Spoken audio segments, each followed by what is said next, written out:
ఆవిడ వచ్చింది, ఎవరో ధ్యానం చేస్తుంది, హ్యాపీగా ఫ్యామిలీ లైఫ్ బాగుంది. ఎవడో వచ్చాడంట, నేను ధ్యానంలో చూశాను, నువ్వు గత జన్మలో నువ్వు నా పెళ్ళానివి అని చెప్పాడంట. ఆమె నా దగ్గరికి వచ్చింది, ఈ మొగుడితో ఉండాలా ఆ మొగుడితో ఉండాలా.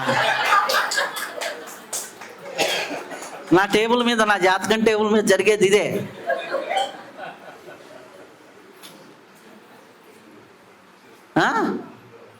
ఏమని చెప్పింది అయితే నేను ఆమెకి ఒక సమాధానం చెప్పా.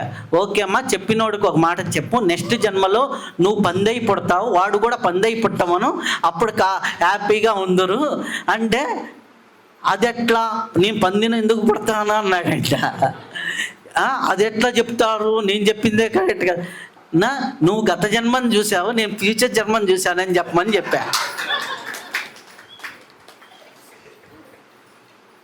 అక్కడ ఏంటి, ఈ జన్మకి తాళి కట్టినవాడు, నీకు బాధ్యత కలిగిన వాడు, నీతో ఉన్నవాడు, భార్యకు భార్యే, భర్తకు భర్తే, భార్య అయినా ఈ భార్య, ఈ భార్యే, భర్త అయినా ఈ భర్త భర్తే, ఈ జన్మకి ఇదే.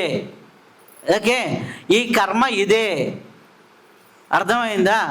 ఈ కర్మ కాకుండా ఉంటే అదేదో ఆ జన్మలో భగవంతుడు ముడేస్తాడు కదా. నిజమైనప్పటికీ నిజం ఏంటంటే, వాడు ట్రాప్ చేయడానికి ఒక మాట వేసాడు. భార్య అంటే ఇంక నెక్స్ట్ లెవెల్లో ఇంకేమైనా మాట్లాడవచ్చు.